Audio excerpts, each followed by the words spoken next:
primera imagen vuelve a ser la misma de la conferencia anterior. Recordarán ustedes que es Leónidas en las Termópilas, según David. ¿Por qué? Pues porque voluntariamente he querido las tres conferencias que tomen como punto de partida cronológico una fecha muy concreta, que es el año 480 a.C., que es precisamente el momento en que Jerjes invade Grecia y en las Termópilas derrota a Leónidas. Ahora bien, hay que decir que Leónidas, pues hombre, ha pasado mucho la historia, no se puede negar, pero paralelamente a la batalla de las Termópilas tiene lugar muy cerca de allí una batalla naval, que es la batalla entre la flota de Jerjes y la flota ateniense, organizada y dirigida por Temístocles. Es importante, el detalle este es importante. Temístocles vamos a tener que hablar de él a partir de ahora un poco más, porque es uno de los políticos más importantes y más interesantes de la Grecia de ese momento. Nosotros estamos acostumbrados a decir, bueno, sí, ya estamos en la época de la democracia ateniense. Sí, estamos en la época de la democracia ateniense, pero la democracia ateniense es una democracia.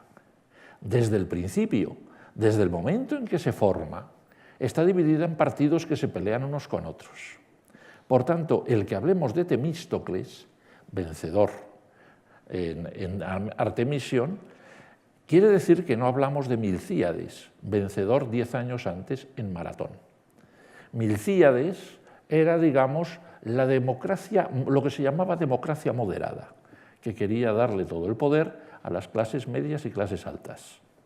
Temístocles simboliza lo que se llamaba entonces la democracia radical, es decir, era la democracia que veía como personajes principales al pueblo llano. Esto explica incluso la postura de Temístocles. Crea una flota.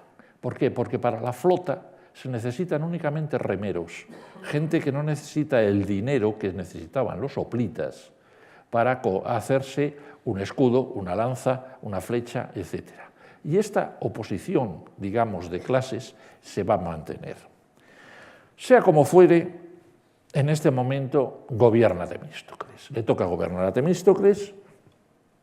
Temístocles ve, por tanto, el avance de los persas, se da cuenta de que, derrotado Leónidas, su flota no puede hacer nada, con lo cual retrocede con su flota hacia Atenas.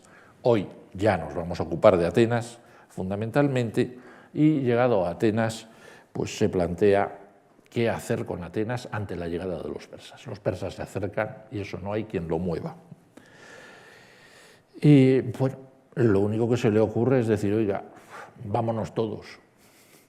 Parece un poco tonto ver acercarse un ejército a la ciudad y decir, nos vamos. Pero tenía una razón. Ante la llegada de la terrible invasión persa, se pidió consejo a los dioses, y los dioses dieron un oráculo que ha pasado la historia. Atenas se salvará si se protege en sus murallas de madera. Hubo algunos que dijeron, uy, las murallas de madera, eso me suena a una leyenda, me suena a que en Atenas, la Acrópolis de Atenas en una época muy antigua, tuvo murallas de madera. Vamos a subirnos a la Acrópolis. Menos mal que eso lo hicieron pocos. Los otros dijeron, no, las murallas de madera son los barcos que acaba de hacer Temístocles. Vamos a coger todos los barcos y nos largamos. Y se largaron a la isla más cercana que tenían enfrente de Atenas, que era Salamina. Y como es sabido, en Salamina se dio la gran batalla entre las naves de Jerjes y las naves de Atenas, y Jerjes tuvo que ver desde la costa cómo sus naves eran arrasadas por las naves de Temístocles. El señor que vemos ahí a la derecha es Temístocles, dicho sea de paso. Un inciso. Las guerras políticas de entonces eran serias, no como las de hoy. Cuando un líder político perdía, le tocaba marcharse de Atenas. Era lo que se llamaba el ostracismo. En concreto, en el caso de Temístocles, unos años después, cuando cae su gobierno, le obligan a marcharse de Atenas, acaba exiliándose y entonces se le ocurre irse, no deja de ser curioso, a ver si tiene trabajo para él el rey de Persia. Y el rey de Persia tiene trabajo para él. Le nombra gobernador de una ciudad de Asia Menor, de Magnesia, con lo cual Temístocles morirá como gobernador persa de una ciudad de Asia Menor, lo cual no quita para que en el momento de morir, inmediatamente después de morir, sus sucesores políticos en el partido el radical le hagan una estatua, un retrato que es este que vemos aquí a la derecha. No deja de ser curioso que entre estos seguidores de su partido radical, el principal es para esas fechas nada menos que Pericles, lo cual ya nos va situando un poco a Pericles, un poco en el partido contrario al de Temístocles, que vamos a ir viendo. Bien, las cosas siguen avanzando. El rey Jerjes, dado cómo se le ha torcido la batalla de Salamina, se retira hacia el interior, vuelve a Atenas, destroza Atenas, tampoco se puede mantener allí, tiene que retroceder. Un año después lo encontramos derrotado en la batalla de Platea. Y ya el rey Jerjes decide que después de esa derrota muy poco puede hacer ahí. Su flota es derrotada en el mar, en la batalla de Micale, y decide volverse para Persia con todos sus ejércitos, y ya el rey Jerjes desaparece. A partir de ese momento, Atenas se encuentra en una situación bastante terrible. Las tropas persas han destrozado la ciudad, todo lo que han querido y más. Han saqueado toda la ciudad. Lo primero que le toca hacer a Temístocles cuando vuelve a Atenas es reconstruir la ciudad, hacerle unas murallas nuevas, empezar a reconstruir las casas, los edificios de cierta importancia. Con todos los que vienen con él desde Salamina, lo único que se puede hacer es, primero de forma muy inestable y después cada vez con más fuerza, reconstruir las casas. Empezar a volver a vivir, empezar a volver a vivir. La ciudad tiene que recuperar su pulso que había perdido pues, realmente unos meses antes y que no recuperó hasta ese momento. Es muy curioso cuando se estudia el arte que esta especie de corte que hay en la vida de Atenas, hay un arte en el que no se detecta, que es la fabricación de cerámica. ¿Por qué? Pues porque es muy sencillamente, tener un horno de cerámica es una cosa muy sencilla y muy probablemente a un soldado persa que asalta una ciudad, pues destruir un horno de cerámica le parece la pérdida de tiempo mayor porque no va a encontrar ningún tesoro dentro del horno de cerámica. Con lo cual nos encontramos que los ceramistas que han huido, que se han ido a Salamina, cuando vuelven a Atenas se encuentran sus hornos, mejor o peor estado, pero se ponen a fabricar inmediatamente. Y no deja de ser curioso, aquí tienen una serie de imágenes de uno de los pintores más importantes de este momento, pintor de Berlín, pero se podrían haber puesto los de otros muchos más, que no hay un decaimiento, ni un antes y un después de la batalla de Salamina, que son señores que siguen produciendo.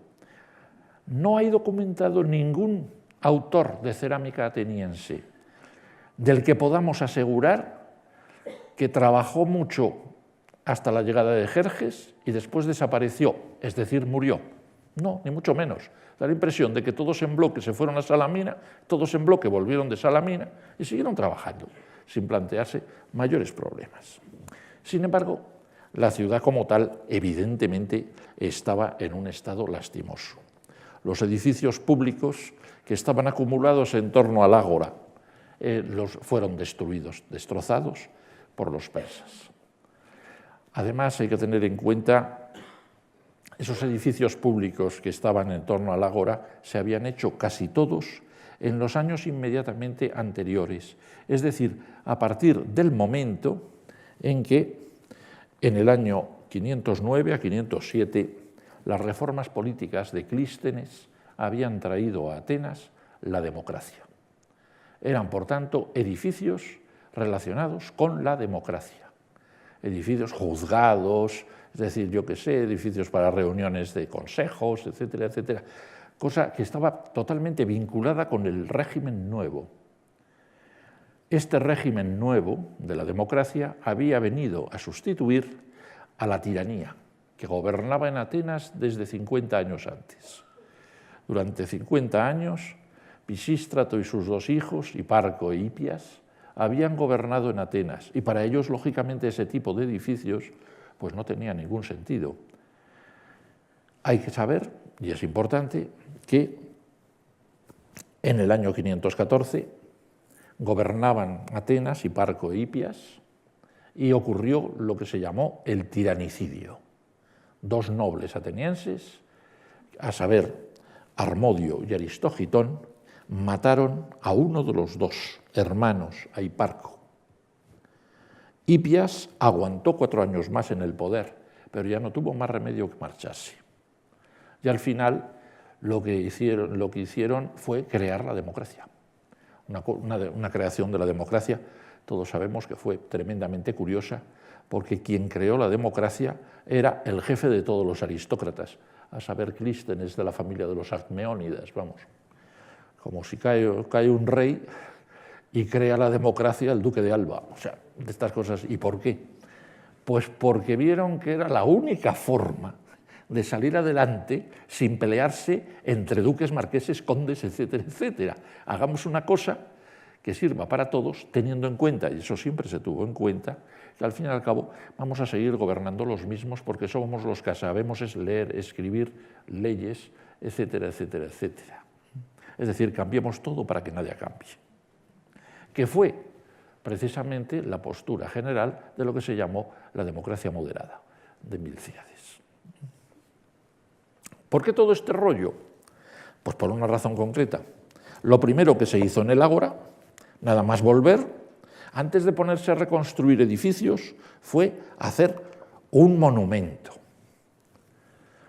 Un monumento. Había que hacer un monumento, algo simbólico. Y ese monumento fue la reconstrucción del grupo de los tiranicidas, de Harmodio y Aristógitón, en el gesto de matar a uno de los dos tiranos, de matar a Hiparco. Esto era un monumento que era muy importante en Atenas, simbolizaba la llegada de la democracia. Paradójicamente, porque posiblemente sepan muchos que realmente el asesinato de Hiparco fue un lío de faldas, vamos, ¿para qué nos vamos a engañar? Hiparco, el tirano Hiparco, estaba enamorado del joven Harmodio, pero mira por dónde Aristógitón también. Y Harmodio y Aristógitón eran amantes. Por tanto, llegó un momento en que decidieron liquidar al tirano. Y eso fue realmente lo que ocurrió. Un asesinato de tirano por un asunto sentimental. Pero mira por dónde.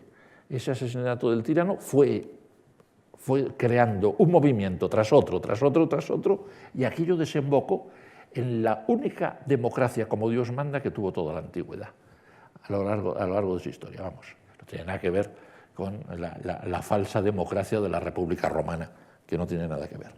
Pongo esta imagen porque es la mejor copia que nos ha llegado del grupo de los tiranicidas, de Harmodio y Aristógitón, pero no del que se creó cuando fue asesinado el tirano, que se creó uno. Se le encargó a un escultor llamado Antenor que hiciese ese monumento y se colocó en el Ágora como símbolo de la llegada de la democracia, sino un monumento posterior. Cuando Jerjes llegó a Atenas, destruyó muchas cosas, pero entre ellas se llevó el grupo de los tiranicidas, porque sabía muy bien que era un símbolo del gobierno ateniense. Tengamos en cuenta que junto a Jerjes venía nada menos que Hipias, el viejo tirano, amigo, hermano de Hiparco, el que había sido asesinado por los tiranicidas. Por tanto, Hipias probablemente no le gustaba en absoluto ver que se había colocado en el Ágora de Atenas un monumento a los asesinos de su hermano. y decidieron llevarse a Persia el monumento original. Ese monumento original todavía lo encontraría Alejandro Magno en Susa y se lo devolvería a los atenienses. Pero ya los atenienses se habían acostumbrado a ver este que vemos aquí ahora, que es copia del que encargaron justo cuando volvieron, después de la batalla de Salamina, etcétera, etcétera, a dos escultores muy prestigiosos del momento, a saber, Critias y Nesiotes. Me dirán, ¿y por qué ha puesto esa otra figurita del señor con barbas al lado? Pues miren, ese señor es de los dos el mayor, Aristogitón, y la cabeza que aparece en el grupo que ven a la derecha, que está en Nápoles, por cierto, es un calco de la que ven a la izquierda, y la que ven a la izquierda pues pueden venirla a ver en cualquier momento cuando les apetezca porque está en el Prado. Se considera que es la mejor copia que nos ha llegado de la cabeza de Aristogitón. Bien, sigue la historia adelante y ya que se han asentado, han empezado a levantar casas, han levantado todo, pasamos un periodo en que Atenas está absolutamente en paz. Durante 10 años, del 470 a 461, se gobierna allí lo que podíamos llamar el partido de derechas, por llamarlo de algún modo entre todos nuestros planteamientos, es decir, el partido de la democracia moderada, que en esas circunstancias era gobernado por Cimón. Cimón, pues bueno, todo el mundo lo pone bien, es un hombre pacífico, tranquilo. Cimón, y era una de las características que tenían los partidos de la democracia moderada, quería mantener la paz con todo el mundo en Grecia, quería mantener la paz con Esparta, mantenerla con Corinto, con Tebas, con todo el mundo, llevarse bien, manteniendo la idea de que el enemigo común seguían siendo los persas y que no había que desviarse, la idea fundamental había que mantenerla, había que volver a construir Atenas, se construyen en el ágora edificios como la Tolos del Pritaneo, que es una cosa verdaderamente curiosa. La Tolos del Pritaneo servía para, digamos, el gobierno de guardia. Es decir, todas las noches, cuando se hacía de noche, una serie de magistrados de Atenas se metía dentro de la Tolos del Pritaneo y se pasaba toda la noche cenando. En un lugar donde había unos lechos, unas mesas, se ponían ahí a cenar tranquilamente, y que había un incendio, pues salían corriendo y llamaban a los bomberos. Que se decía que llegaban los enemigos desde las fronteras, pues actuaban y sacaban a los guerreros. Es decir, era el gobierno de guardia. Pero vamos, es una institución muy propia de la democracia ateniense. Otra de las cosas que se hacen bajo Cimón es un monumento para pasear al lado del ágora, la Stoa Poikile, en la cual se adorna todo aquello con una serie de cuadros que conmemoran leyendas, por ejemplo, la toma de Troya por Polinoto de Tasos o la batalla de Maratón por Micón. Es muy curioso todos estos detalles. Si no lo advierte uno, no se da cuenta. Pero ¿por qué se figura la batalla de Maratón y no la batalla de Salamina? Pues porque, ¿qué le vamos a hacer? Cimón es del mismo partido que el que venció en Maratón, es decir, del partido contrario del que venció en Salamina. Entonces, pues se figura una o se figura la otra según quien corresponda. Ahí se montan unos cuadros, de los cuales, pues algunos cuadros se considera que pudieron ser imitados de algún modo por pintores de vasos de la época, y nos dan, por tanto, una imagen, sobre todo el de la izquierda, de lo que debió de ser un detalle de la batalla de Maratón, figurada por Micón. Pasa el tiempo y entramos en un periodo tremendamente complicado.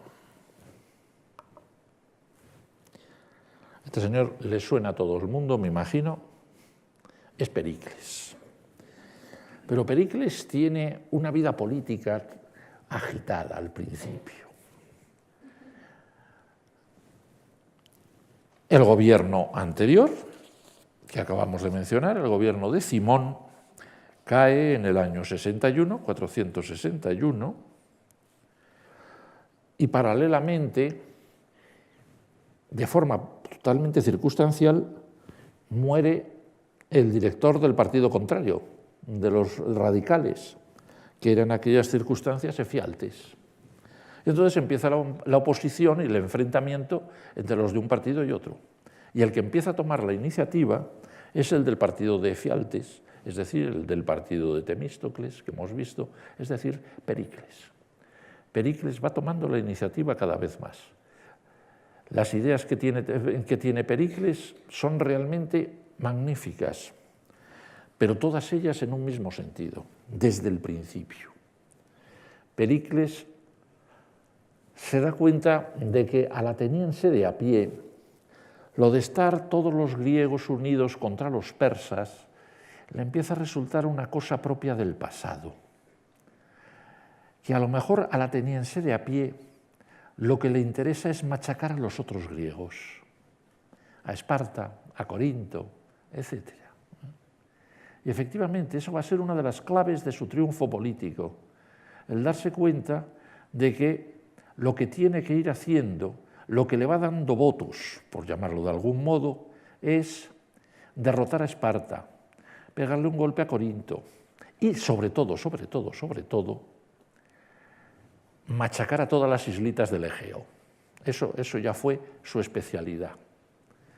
Desde antes, desde la época de la guerra contra los persas, se había creado una organización, lo que se llamó la Liga de Delos, que se había hecho a instancias de Atenas, que era reunirse todos los griegos y sobre todo todas las islitas, crear un tesoro en Delos, en la isla de Delos, que estaba en el centro del Egeo, y ahí meter todo el mundo, meter parte de sus impuestos en ese tesoro, y con ese tesoro mantener una flota lo suficientemente poderosa como para poderse oponer a los persas cuando fuese necesario. Pues bien, a Pericles se le ocurre que esa idea es muy buena, pero que la puede perfeccionar. Y entonces, en un momento dado, en el año 454, aprovechando que le eligen estratego, que es el puesto principal que se puede tener en Atenas, decide que el tesoro de Delos, ¿por qué no lo trasladamos a Atenas? Así tenemos el tesoro más cerca. Podemos pagar mejor la flota que vamos a organizar. Claro, muchas islas se dan cuenta de que eso es literalmente la transformación de la Liga de Delos en lo que todos llamamos hoy el Imperio Ateniense. Y entonces hay una serie de sublevaciones de islas que son todas machacadas literalmente por el ejército ateniense. Pericles se encarga de enviar ejércitos que liquiden a todas las islas. Bien, con lo cual, pues ya digo, esto realmente le va dando a Pericles cada vez mayor popularidad, cada vez van siendo elegidos más veces los suyos. Hay que tener en cuenta que en la Atenas clásica una elección no se hace cada 4 años, una elección se hace cada año, con lo cual había una agilidad de cambios de gobierno realmente asombrosa. Pero lo cierto es que Pericles cada vez gobernaba más. Sin embargo, en los primeros años de un gobierno alternante de Pericles y de la oposición moderada, se hacen una serie de proyectos artísticos interesantes. En concreto, aquí vemos a la izquierda un templo llamado tradicionalmente el Teseion, en realidad un templo dedicado a Hefesto. Pues bien, parece ser, está claro, que es un proyecto que hace el partido moderado. Las metopas muestran muchísimas imágenes tanto del héroe ateniense Teseo como del héroe espartano Heracles, pero cuando tiene ocasión Pericles, corta las obras. Después de 3 años de obras, corta las obras. ¿Por qué? Porque no quiere que sigan. Forman parte de lo que está haciendo la oposición. Lo mismo nos encontramos abajo. El templo de Atenea Nike, que para muchos les resultará familiar en lo alto de la Acrópolis.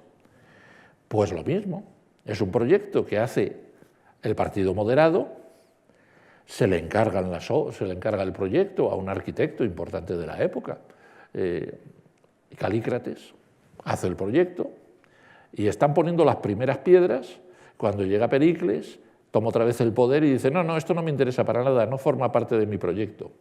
Con lo cual, el pobre templo este que veis aquí, no os preocupéis, es que se volvió a empezar 30 años después, cuando ya no estaba Pericles, con los mismos planos, pero ya no estaba Pericles y entonces se pudo volver a hacer.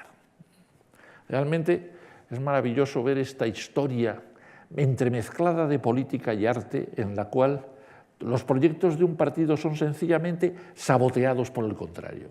No es que se liquiden, es que se sabotean. No se pueden hacer. Lo mismo le ocurre al Tesellón. El Tesellón se pasará 20 años sin ponerle una piedra encima, hasta que cuando caiga Pericles decir, venga, que nos ponemos otra vez a hacerlo. Y ya lo acaban. Bien.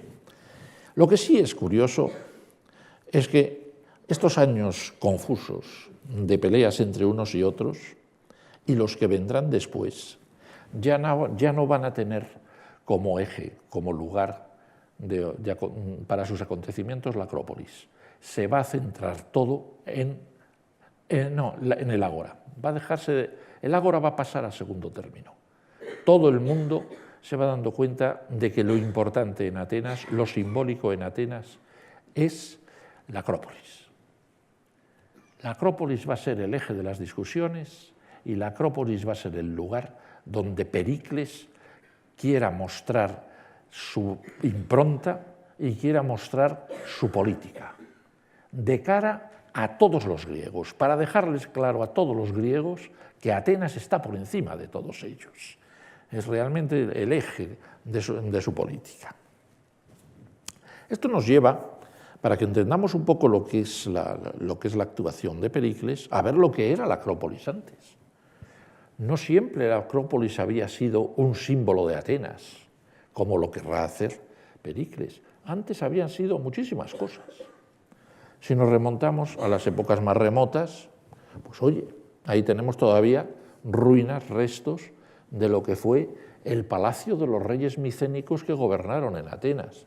Es decir, al principio de la historia, la Acrópolis, que era un lugar muy alto, muy fácil de defender, se le ponían murallas y era muy sencillo, era el lugar donde vivían los reyes de Atenas. ¿Y quiénes eran los reyes de Atenas? Pues hombre, señores que con el paso del tiempo serán personajes mitológicos. Es decir, Erecteo, Codro, yo qué sé, Pandroso, Egeo, o ahí precisamente Teseo. Teseo fue un rey micénico de Atenas, lo cual no quita para que, claro, en la mitología fue un señor que salió de Atenas, se bajó a Creta y mató un minotauro. Pero al fin y al cabo era un rey. Es decir, un ateniense de época clásica sabía que los restos de piedras que veía en la Acrópolis eran los lugares donde había vivido Teseo. Eran lugares tremendamente respetables donde habían vivido sus héroes más antiguos. Después, hombre, pasamos a un periodo en el que sabemos muy poco acerca de la Acrópolis. Da la impresión de que durante siglos en la Acrópolis vivió todo lo que podía vivir en Atenas. Como se protegía muy bien, se metieron casas, se metieron hasta tumbas, es decir, se metieron templos, de todo había. Y fue en el siglo VI a.C., lo que llamamos el periodo arcaico, cuando finalmente, allá hacia el año 570, 560, se dio un movimiento definitivo dentro de la aristocracia que gobernaba Atenas por entonces, que es la de convertir la Acrópolis en un santuario dedicado a Atenea. Quitar las casas particulares, solo se conservó durante algún tiempo un pequeño palacio para que le ocupase el tirano de turno, y probablemente solo en circunstancias rituales muy concretas, y todo el resto se convirtió en un santuario. Un santuario que tuvo un templo grande, un enorme templo, el llamado Viejo Templo, del cual lo que mejor nos queda es un trozo de frontón que representa, como vemos aquí, un genio de 3 cuerpos, un genio de 3 cabezas, probablemente Gerión enfrentándose a Heracles, y alrededor de ese templo se empezaron a colocar exvotos, estatuas, templetes donde se metían ofrendas de las distintas familias aristocráticas, y la Acrópolis se fue convirtiendo en una especie de bosque de estatuas. en torno a este templo. Ese bosque de estatuas lo conocemos muy bien porque fue excavado en el paso del siglo XIX al XX y salieron, como vemos ahí a la derecha, las estatuas verdaderamente amontonadas, metidas bajo tierra, pero amontonadas. Enseguida se interpretó que la razón de este amontonamiento de estatuas arcaicas había sido la invasión de los persas de Jerjes. Jerjes, con sus tropas, habían atacado la Acrópolis, habían destruido todo lo que habían encontrado allí, se habían debido de estar jugando a los bolos con las estatuas, y al final, cuando volvieron los atenienses y se encontraron todas las estatuas rotas o medio rotas, decidieron meterlas en unas zanjas amontonadas unas encima de otras para decir, bueno, a partir de aquí vamos a empezar otra vez, porque esto está destruido. Pero eso tiene una ventaja para nosotros, y es que conocemos muy bien la Acrópolis arcaica, la Acrópolis del siglo VI a.C., tenemos muchísimas esculturas. Quizá la más antigua que tenemos, y una de las mejores, el conocido Moscóforo, que vemos ahí, un señor que, según la inscripción que tiene en su pedestal, se llamaba Rombo. Pues este señor, llamado Rombo, se quiso figurar de una forma muy peculiar, muy curiosa, llevando un becerrito, una ternerita encima de sus hombros, porque la va a sacrificar a la diosa Atenea. Es una iconografía rarísima. Lo normal en aquella época era figurarse sencillamente con los brazos al lado del cuerpo, es decir, lo que llamamos convencionalmente la forma de curos. Del mismo modo que lo normal para las mujeres era colocarlas en forma también de mujeres sencillamente de pie, que es lo que llamamos las korai. Pero no son todas las iconografías, hubo monumentos de todo tipo. Aquí, por ejemplo, tenemos dos esculturas, una, el llamado jinete rampant, la otra la llamada core del peplo, que si las he colocado aquí es por una razón, es porque los investigadores han llegado a la conclusión de que las hizo un mismo escultor, tienen el mismo estilo, las hizo un mismo escultor, lo cual nos abre un camino muy interesante para interpretar lo que es la Acrópolis. No solo es un bosque de estatuas, sino que es un lugar de exposición de los escultores más importantes. Todo escultor que se hacía unas esculturas de estas, a ser posible, firmaba en el pedestal. Como para decir, si a alguien le interesa una escultura igual de buena que esta, que venga a verme, que estoy en mi taller, y se hace. Es decir, es muy curiosa la Acrópolis arcaica, es como una especie de feria de vanidades. Todo el mundo que tiene dinero quiere tener una escultura allí, y sobre todo todos los padres quieren tener esculturas de sus hijas allí colocadas como ofrendas a Atenea. Estas damitas tienen que llevar las modas de la época, que a fines del siglo VI son las modas traídas de Jonia, y todas ellas pues, son de autores conocidos. Por ejemplo, ahí a la izquierda tenemos la llamada core de Quíos, que probablemente la hizo Arquermo de Quíos, personaje al que conocemos pues, toda su vida, desde Quíos pasando por Delos hasta llegar a Atenas, le seguimos toda la vida prácticamente. Lo otro es, la del centro es la llamada la Delicata, la de la derecha es una estatua impresionante, enorme, la core de Antenor. La core de Antenor, una especie de estatua gigantesca, monstruosa, tiene la siguiente inscripción: Nearco el ceramista dedicó esta obra como diezmo de sus ganancias. Antenor, hijo de Eumares, la realizó. Realmente solo esta inscripción, junto con la estatua, nos da la clave de mucho. Que un señor ceramista, un dueño de un taller de cerámica, se pagase para su querida hija la estatua más grande de todas las que estoy señalando, y os aseguro que se han contado hasta 200 de este tipo en la Acrópolis, y que además se la encargase uno de los escultores más famosos de la época, quiere decir que el que tenía dinero realmente lo que quería era mostrarlo. Es decir, la Acrópolis se había convertido en un expositor de lujos, de glorias de glorias ciudadanas. En este contexto se decide que ya está muy viejo el templo anterior y se hace el nuevo templo arcaico de la Acrópolis, del cual nos han llegado restos de esculturas. Fue una obra de hace el año 415, digamos una obra que se debió de empezar justo antes del tiranicidio, justo antes de que los tiranicidas acabasen con Harmodio. Os pongo aquí unos restos seguros del frontón y uno que a lo mejor le suena a alguno, que es la cabecita de caballo de arriba, que a lo mejor le suena a alguno haberla visto en el Museo del Prado. Realmente es una teoría, pero que no está del todo clara, que ese caballo estuviese en este frontón. Porque este caballo tiene no me voy a perder, pero tiene una historia bastante compleja en el sentido de que procede de una colección privada creada antes de la Guerra Civil por un curioso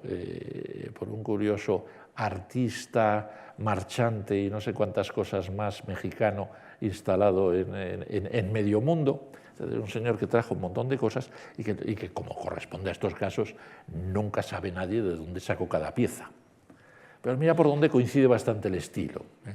Con lo cual, pues hay quien dice, esto debió de sacarlo de Strangis de Atenas, pero claro, no lo digamos demasiado fuerte, porque a lo mejor todavía protesta alguien.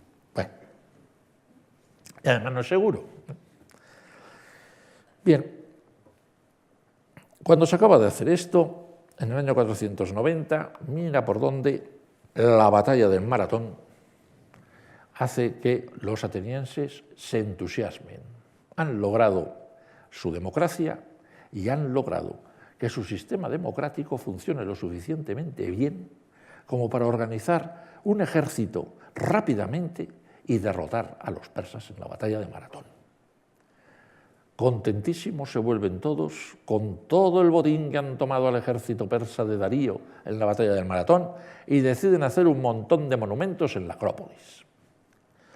En la parte de así, un poco de arriba, se ve el templo que acabamos de señalar.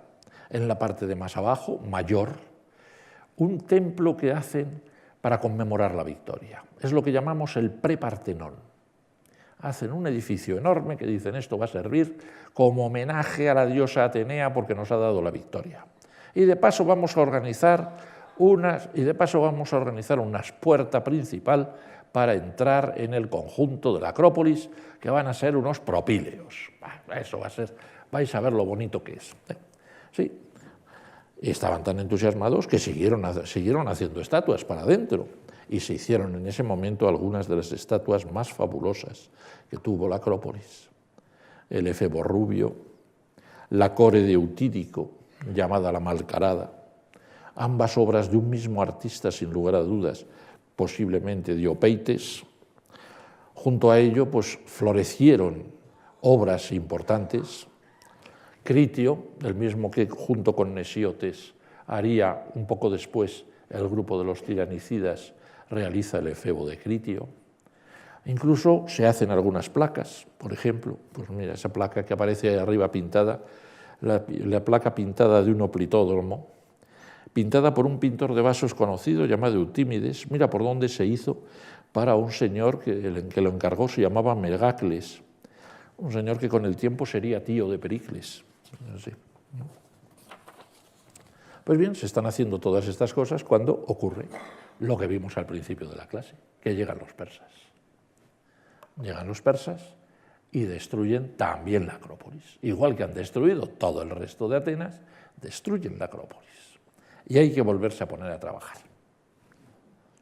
Para ello, lo primero que se hace, nada más marcharse los persas, es ver qué es lo que queda encima de la Acrópolis. Y se dan cuenta de que las obras que se estaban empezando del Prepartenón, de los propíleos, etc., los persas las han destrozado. Se ha podido llegar a decir que incluso hicieron hogueras al pie de los tambores de columnas para destruir lo que estaban levantando los atenienses. Bien sabían los persas de Jerjes que todo eso se estaba levantando con el botín de guerra tomado en Maratón al ejército del rey Darío, es decir, a sus hermanos mayores. Con lo cual destruyeron todo aquello. Cuando Temístocles volvió a Atenas, lo primero que hizo fue levantar de nuevo las murallas de la Acrópolis, reutilizando todos aquellos cubos de columnas, tambores de columnas, todo lo que pudo, que sabía que no se podía volver a utilizar para nada. Y otra vez se empezó otra vez a ponerse todo en marcha. La Acrópolis estaba destruido todo, pero se planteó el volver a hacer esvotos. Pero mira por dónde los esvotos que se hacen a partir de ese momento toman un carácter muy distinto al que habían tenido anteriormente. Aquello deja de ser lo que he llamado antes una feria de las vanidades de la buena burguesía ateniense, y son esvotos que casi todos ellos figuran a dioses. Ya no son las jovencitas a las que sus padres les levantan los monumentos, etc. No, ya son estatuas y son figuras y son relieves de dioses. Ya. Aquí tenemos la famosa Atenea pensativa, que seguimos sin saber si piensa en los límites de la Acrópolis. Vemos el grupo de las tres gracias que hizo por entonces un señor que no les planteó problemas a los antiguos, un señor que se llamaba Sócrates de Tebas, pero que los antiguos dijeron: uy, Sócrates, este debe de ser uno que me suena a mí, por otras razones, y todos nos lo cuentan. Y el filósofo Sócrates hizo unas gracias que cuando se hicieron estas gracias, el pobre Sócrates, el filósofo, no había ni nacido. Pero bueno, es así. Y es en esta época también cuando se empieza a trabajar por allí un escultor de gran importancia, que es Cálamis el Viejo. Cálamis el Viejo realiza para la Acrópolis una escultura fundamental, que es la Afrodita Sosandra, de la que vemos ahí el cuerpo entero y una copia, los dos son copias, y una copia de la cabeza. Realmente una figura bellísima. Cálamis el Viejo es el gran artista de la época del gobierno de Cimón. Simboliza un carácter muy elegante, muy refinado, que no solo plasma en su Sosandra, en su Artemis Afrodita Sosandra, sino en otras estatuas que no están en la Acrópolis. Os pongo aquí, por ejemplo, el Apolo Alexícaco, llamado también Apolo del Ónfalo, que al parecer estaba en el Ágora. Este se hizo para el Ágora. E hizo otra escultura verdaderamente curiosa, que la conocemos por varias copias, y a la que damos el nombre de Penélope. Aunque los griegos, los atenienses, la llamaban sencillamente la afligida, por lo triste que parecía. Nosotros la llamamos Penélope, porque vemos ahí en un vaso al lado la misma figura que está haciendo de Penélope junto a su telar. Es una estatua que debió de fascinar en su época y debió de fascinar a gente imprevista. De las dos esculturas que veis ahí que representan a la Penélope, las dos son copias, evidentemente, la que aparece más hacia la derecha, la que le falta la cabeza, apareció en un lugar realmente inverosímil, nada menos que las ruinas del palacio persa de Susa. A saber a qué embajador persa o a quién se le ocurrió encargar en Atenas que le hiciesen una copia de esa escultura para llevársela a Persia. Realmente nos demuestra que de vez en cuando algún embajador persa debía de tener muy buen gusto. Y se quiso llevar una obra de estas porque estaba un poco cansado del arte aqueménida. Bien, sin embargo, esto va a quedar barrido cuando se dé un cambio muy grande, cuando de verdad tome el poder Pericles. Cuando toma el poder Pericles, Pericles imagina lo que va a ser una Acrópolis a su medida, hecho a su gusto, con su planteamiento de hacer grandes monumentos que aplasten por su enormidad a todos los griegos, mostrándoles la gloria de Atenas sobre el conjunto de toda Grecia, y es en ese momento, por tanto, cuando empieza a plantearse todo un programa decorativo dentro de la Acrópolis que rompe con todo lo que se ha hecho antes. Ese proyecto tiene una serie de puntales, evidentemente. No voy a insistir aquí porque va a ser el tema precisamente de pasado mañana, que es Fidias, la gran figura que le va a servir para llevar a cabo estos proyectos. Fidias se convierte en la herramienta de Pericles para todo un programa político que se debe de colocar en la Acrópolis. No va a ser el único, pero es verdaderamente el fundamental. No insisto en ello. Aquí tenéis una imagen romántica del Atenea Prómaco, del mismo modo que aquí tenéis algunas de las primeras obras que hace Fidias para la Acrópolis, una cabeza del Apolo Parnopio o bien la imagen de la Atenea Lemnia. Insisto, pasado mañana hablaremos de esto. Pero no solo es Fidias quien va a insistir, quien va a llevar adelante este proyecto, sino que hay otros artistas, algunos desconocidos, otros muy bien conocidos, que intervienen también en este fenómeno. Aquí tenemos un grupo que se puso en el centro de la Acrópolis, justo delante de lo que con el tiempo sería el Partenón, que es un combate de Teseo contra el Minotauro. Es decir, empezamos a volver a temas que son muy queridos por los atenienses, que son aquellos que demuestran hasta qué punto Atenas ha sido capaz de expandirse. Teseo venciendo al Minotauro es poco menos que Atenas extendiéndose por el mar Egeo hasta Creta. Tiene prácticamente ese sentido político. Y sobre la idea de este Teseo y el Minotauro se le encarga a otro escultor que acaba de volver de Argos, del que ya hemos hablado en otros momentos, que haga otra cosa parecida, para colocarla al lado. Nada menos que el grupo de Atenea y Marsias que se le encarga a Mirón. El grupo de Atenea y Marsias es fabuloso. Vamos. Marta Carrasco y yo estamos dándole al bueno de Marsias y estamos estudiándolo para arriba y para abajo.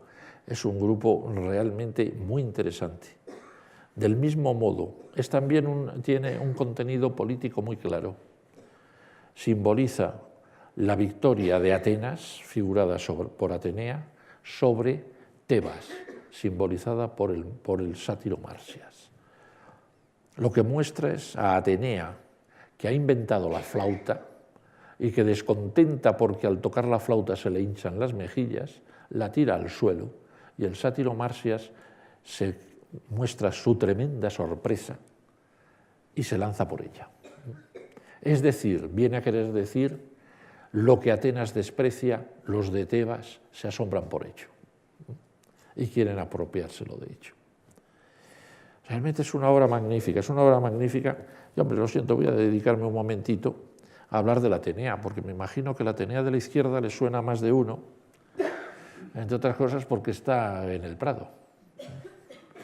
La Atenea está en el Prado. Pues es curioso, la Atenea le tengo yo mucho cariño, porque la última restauración se la tuve que hacer yo, bajo mi dirección. Y para ello se cogió como modelo la Atenea que aparece a la derecha, que es la Atenea de Frankfurt. Porque la Atenea del Prado, allá en el siglo XVIII, tenía este aspecto. Es decir, Cristina de Suecia, encontrándose una escultura que no tenía ni brazos ni cabeza, encargó a un restaurador que le pusiese una cabeza. Y le puso una cabeza maravillosa, esa que veis a la derecha. Eso sí, pensó que era una figura de la diosa Flora y le colocó también en las manos unas flores. Pero os aseguro, aquí entre nosotros y que no salga mucho, que yo he tenido en mis manos esa cabeza y más de una vez, siendo conservador del Prado, dije, yo quiero que esta cabeza esté encima de la mesa de mi despacho. Hasta que me dijeron, no, las esculturas no pueden estar en los despachos. Antes se hacía, Antes se hacía, ahora ya no. Pero lo cierto es que quien se dio cuenta la primera vez de que esto no era, pues fue a principios del siglo XX, los primeros estudiosos que dijeron, no, esta cabeza es muy bonita, es maravillosa, pero no es la que le corresponde. Y entonces, pues mi querido maestro don Antonio Blanco, en cierta circunstancia, dijo, venga, vamos a cambiarla. Entonces le quitó la cabeza y le puso otra cabeza, que es esta que vemos aquí a la derecha, copiándola de la Atenea de Dresde. Entonces, pues bueno, cuando llegué yo, la pobre cabeza esa de la Atenea de Dresde, que era de escayola, estaba ya totalmente negra de suciedad. Y el nuevo restaurador que vino al Prado me dijo, ¿por qué no le ponemos la más bonita de todas, que es la de Frankfurt? Se pidió una copia al Museo de Frankfurt y se le colocó la cabeza, que es la que hoy en día tiene. Bien, podríamos seguir adelante, hablar, por ejemplo, del sátiro Marsias, de todas las figuras inspiradas en las imágenes de sátiros que a su vez toman como modelo las máscaras que se utilizaban en el teatro para figurar a los sátiros, pero como me queda bastante poco, prefiero centrarme en dos edificios. Me van a decir que poco le va a dedicar al Partenón y a los Propíleos, y efectivamente le voy a dedicar muy poco al Partenón y a los Propíleos, pero lo siento. El ciclo de conferencias hablaba de escultura y, por tanto, bastante hago mostrándoles el Partenón y los Propíleos, porque para las esculturas del Partenón ya las veremos pasado mañana. Es decir, lo único que voy a mencionar ahora, para concluir hoy, es sencillamente el que, oye, es imposible hablar de la Acrópolis de Pericles sin hablar del Partenón, vamos, porque fue aquello en lo que lanzó todas sus energías, el bueno de Pericles, vamos, lo que es esto. Y lo siento, pero cuando llega uno a ver esto, no se le ocurre a uno nada más que recitar a Plutarco. Plutarco, en su famoso texto, que dice que las construcciones de Pericles parecían antiguas por su belleza en el momento de su realización y en la actualidad parecen recientes y nuevas por su solidez. Brilla en ellas un lustre que las conserva intactas aun con el paso del tiempo, como si albergasen un aliento siempre florido y un espíritu exento de vejez. Hay quien ha llegado a decir, es la mejor descripción del clasicismo. Es decir, paseémonos, veamos la parte oriental del templo, evoquemos, si queremos, que se planteó en el año 449 y se empezó 2 años después, y todas las cosas que dicen los manuales. Los arquitectos fueron Ictino y Calícrates, después hicieron un tratado para explicar el monumento en el que el redactor se llamaba Carpión. Podemos decir pues todo, incluido que este edificio, esta niñería, se empezó en el año 447 y se acabó en el 438 a.C. Se hizo todo en 9 años. En 9 años se hizo el Partenón. De nuevo hay que citar a Plutarco. Lo más admirable de las obras emprendidas por Pericles fue la rapidez con que fueron realizadas. Cuando cabría pensar que cada una de ellas habría necesitado generaciones para verse concluidas, todas alcanzaron su perfección bajo un mismo gobierno. Veámosla para arriba, para abajo, aludamos a sus fabulosas proporciones, todo se mide en esquemas de 4×9. Son obras verdaderamente fastuosas. Hubo que hacer toda una obra en torno al Partenón.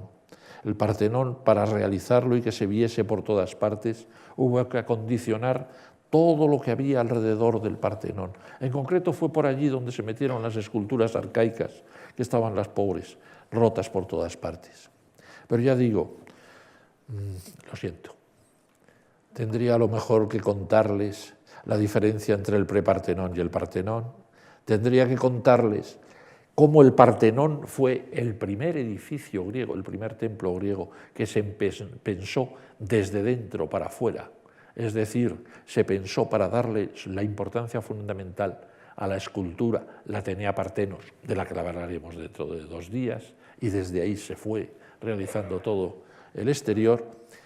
Y, lógicamente, ello nos lleva a decir que si todo esto ocurrió es porque Ictino y Calícrates trabajaban bajo las órdenes de Fidias, que lo que quería era resaltar la escultura que él mismo estaba realizando para el interior.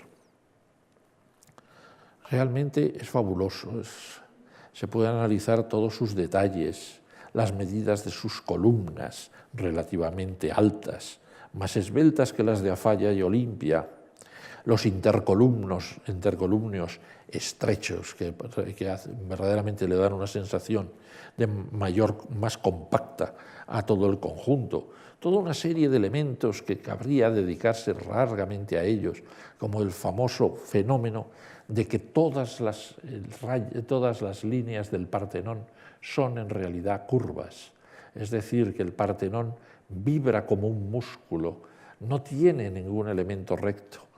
Todo ello está colocado, como vemos ahí, de tal forma que se resalta la imagen del edificio. Las columnas se inclinan hacia el interior, las columnas de esquina son más anchas para que no parezcan más estrechas al recortarse sobre el cielo. La curvatura se extiende desde la parte baja, desde la base, desde el estilobato, e incluso, como se ha comprobado, no existe en el Partenón ningún ángulo recto de 90 grados. Todos ellos tienen un poquito más, un poquito menos, verdaderamente creando una imagen terriblemente compleja.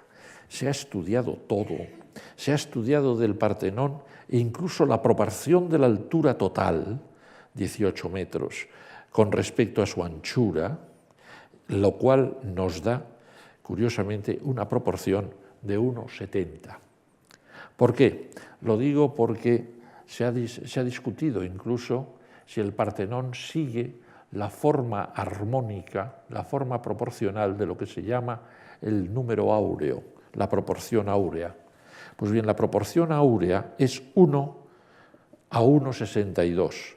El Partenón es 1 a 1,70. Es decir, se ha podido decir que no sigue la proporción áurea, porque para dar con la proporción áurea hay que saber raíces cuadradas, y eso no se sabía en el siglo V a.C., pero sí que había un sentimiento estético lo suficientemente elevado en los arquitectos como para darse cuenta de que eso quedaba bien, sencillamente. Bueno, podríamos seguir, podríamos hablar, fijándonos en los restos que nos quedan de las alturas. Sobre todo, pues podríamos imaginar, ¿por qué no?, los colores que adornaban el Partenón. Poco sabemos de ello, pero algunas cosas sí. Sabremos que los triglifos eran azules, por ejemplo. La mayor parte de los elementos horizontales eran rojos con meandros dorados. Es decir, debía de estar muy bien movido. Eso sí, por favor, que no me digan, como me dicen a veces los alumnos, bueno, y estaban encaladas las columnas o pintadas de colores. Y digo, no, mire usted, cuando se tiene uno a su disposición un mármol como el Pentélico, es ganas de fastidiar un edificio e intentarle poner cal por encima. Y ya solo nos queda, perdonen, he llegado a la hora, pero voy a cogerles 5 minutos más, porque nos queda, evidentemente, los propíleos. Nos quedan los propíleos, claro. En un momento dado, como digo, en el año 38 se concluye el Partenón. Lo único que queda para acabar el Partenón es ponerle los frontones, pero para eso ya no hacen falta operarios, bueno, bastan los escultores. Para eso ya los albañiles no sirven. Con lo cual, Pericles se encuentra con un montón de albañiles que pueden estar a punto de estar desocupados. Entonces, no, nos ponemos. Fidias, ponte a supervisar, cógete otro arquitecto. Probablemente se había peleado con Ictino, porque Ictino nos lo encontramos en el Peloponeso trabajando en otras circunstancias. Cógete otro, que es Mnesicles, y vamos a hacer la puerta principal.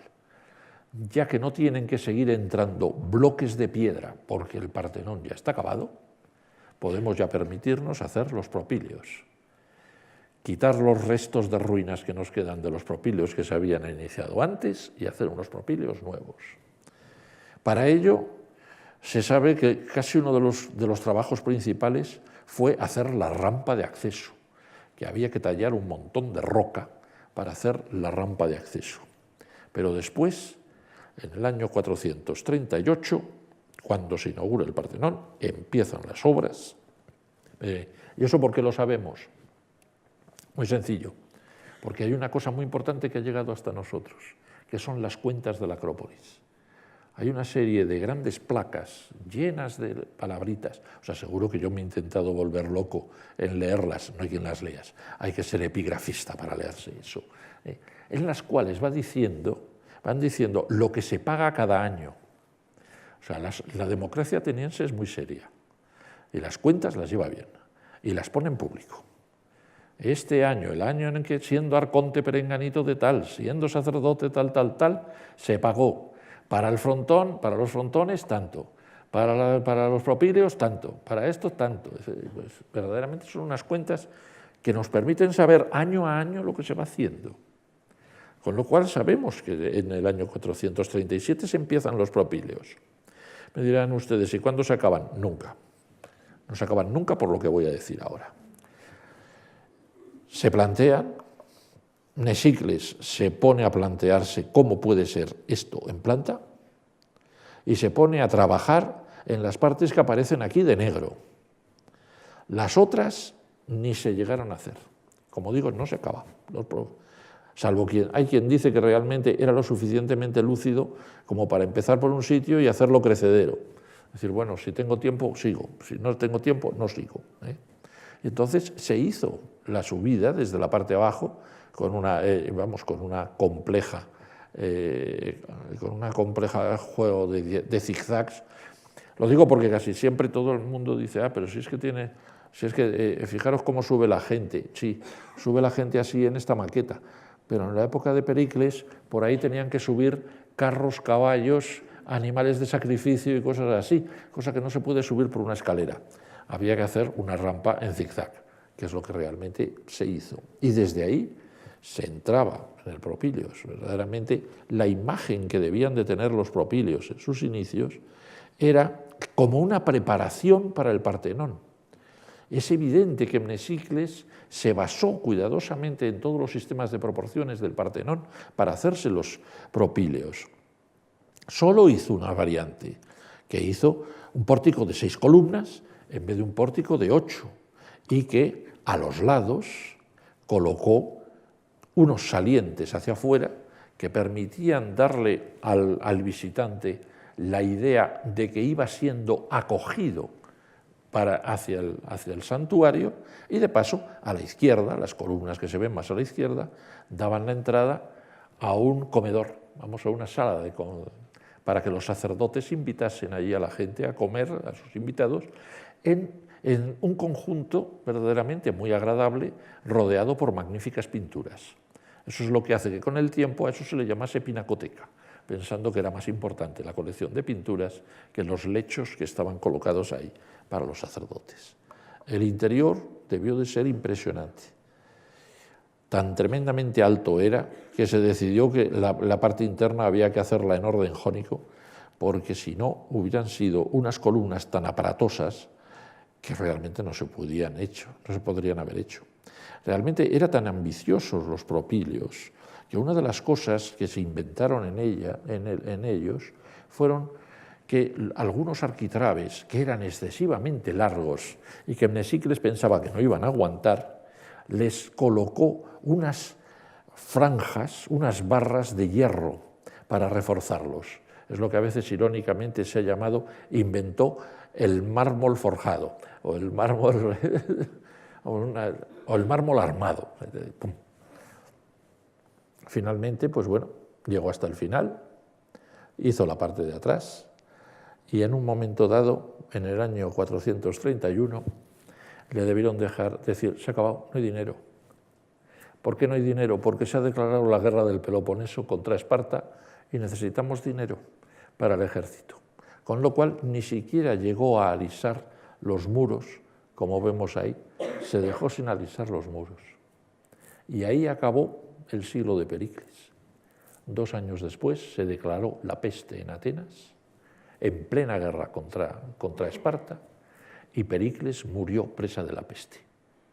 Y ya el gobierno de Pericles se acabó definitivamente y subieron al poder la oposición, que en aquel caso concreto de deciros que la oposición no solo era la oposición de los moderados, sino que era una tenaza formada por la oposición de los moderados y los populistas de izquierdas representados por Cleón.